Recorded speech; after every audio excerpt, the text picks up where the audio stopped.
कविता ऐकायला ते सर्वात चांगलं असं. मी खरं तर सुप्रिया मॅडमना कालपुरा मी बोलत होतो की मेसेज करत होतो की हा अंक जो आहे साहित्य त्याचा तो काय येत नाही, तरी काहीतरी मला कारणं सांगितली. परंतु साहित्याला नवोदित सर्व लेखकांना प्रेरणा देणारा तुमचा साहित्य त्याचा अंक आहे आणि ते बंद पडू एवढी माझी प्रामाणिक इच्छा आहे. सर्वजण तुम्हाला सहकार्य करायला तयार असतील, राहतील, करतील. मित्र, खूप छान कविता झाल्या. एक दुसरी गोष्टीची माझी सूचना आहे, शक्यतो कविता आपल्याला पाहत असावी, ती तुमच्या मनाला भिडलेली असावी. दुसरं असं आहे की अतिशय काय म्हणतात तसं की आत्मविश्वासानं चेहऱ्यावरती तुमच्या हावभाव तेवढी कविता तुम्ही सादर केली पाहिजे. खूप छान झाली इथे कविता.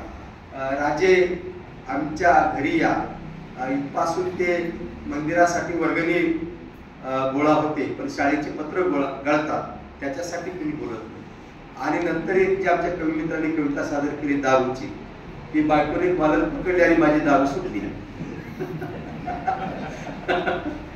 छान आहे राव ती. खरं अहो दारुडे बायको सोडतील, दारू सोडतील.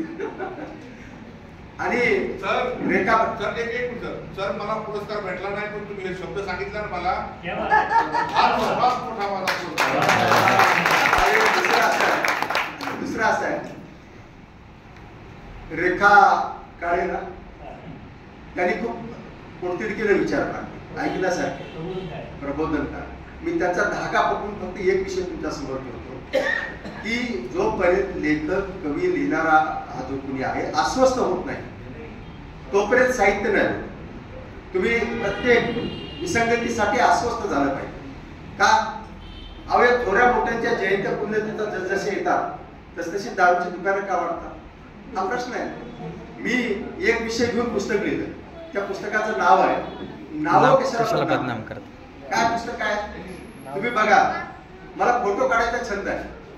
आता अनेकांनी फोटो काढले, पण ते तुम्हाला आता फार उपयोगाचे नाही का? लग्ना अगोदर प्रत्येकाने आपला एक तरी फोटो जपून ठेवावा. आपण कधीतरी हसत होतो याचा पुरावा तेव्हा आपण अस्वस्थ काय. मला फोटो काढण्याचा खूप छंद आहे, म्हणजे गाडी चालवण्याचा छंद. मी अनेक फोटो काढले, पुस्तक लिहिलं नाव कशाला बदनाम करता का? नवा इतिहास तुम्हाला निर्माण करता येत नाही ना तर करू नका, पण जुना इतिहास पुसला जाणार नाही याची काळजी कोण घेणार? कशासाठी? तर शिवाजी महाराजांच्या किल्ल्यांची जेवढी नाव आहे तेवढी मराठवाड्यामध्ये दारूच्या दुकानाला. आणि मी हे याच्यावरती पुस्तक लिहिलं 70-80 पानाचं. ते महाराष्ट्रामध्ये ज्या पक्षाचं माझं देणं गेलं ना त्याचे विचार मला पटत नाही, त्याला पुस्तक काय अर्पण केलं आणि त्याला फोन केला. फोनवरती बोललो, ते म्हणाले पुस्तक मिळालं. मी म्हटलं काहीतरी बघा करा. त्याचे भाऊ मुख्यमंत्री होते, त्याने त्याला पत्र लिहिलं आणि योगावर म्हणा सुदैवानं म्हणा दुर्दैवानं म्हणा 9 एप्रिल 21ला शासनाने शासन निर्णय काढला की ज्या दिवशी माझा वाढदिवस होतो. शासन निर्णय काढला की येत्या 6 महिन्यामध्ये ही नावं बदला. अजूनही नावं बदलली नाही. मी 15,000 रुपये एका वकिलाला दिले या उच्च न्यायालयामध्ये इथल्या आणि ज्यांनी याचिका दाखल हे नाव बदला.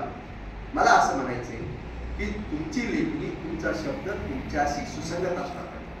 एवढेच असो.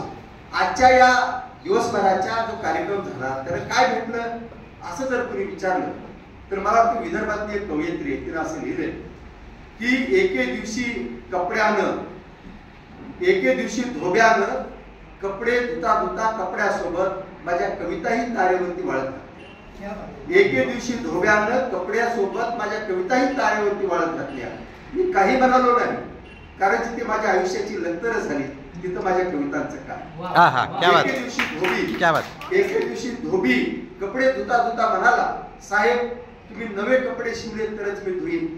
मी हरकलो चरकलो म्हणालो, बाबा रे तू नवं आयुष्य देणार असतील तर माझे कपडे मीच देईन, माझे कपडे मीच. मला असं वाटतं की नवं आयुष्य, नवी पालवी, नवी उभारी आणि लेखकाला नवी लिहिण्याची प्रेरणा आजच्या या साहित्य तेज परिवाराने मिळवलेली. सुप्रियाचा एकंदरीत जर मी साहित्य तेज मधले अंक चळवळ जर पाहिली, आमचा कार्यक्रम पाहिला तर मला असं मला वाटतं त्यांची ही भावना आहे की घरात नसले कधी करवर दान, घरात नसले कधी कणभर दाणे, तरी साहित्याच्या तेजासाठी गावे मनभर गाणे. हे गाणे गाण्याची उर्मी त्यांच्या या पुस्तकामध्ये असो. कविता खूप आहे, मी वेळ घेणार नाही. फक्त माझ्या कवितेतले 2 प्रश्न तुमच्या समोर ठेवतो. जिकडे तिकडे मुंड्या मोडून, जिकडे तिकडे मुंड्या मोडून, जिकडे तिकडे मुंड्या मोडून अशांतीच्या पायावर उभारलेल्या आलिशान वास्तूची वास्तुशांती तरी करता येईल काय? अरे माणूस म्हणून ज्यांच्या जन्मावर इथे कुणाचीच नव्हती श्रद्धा, त्यांचे श्राद्ध तरी करता येईल काय? त्यांचे श्राद्ध. धन्यवाद.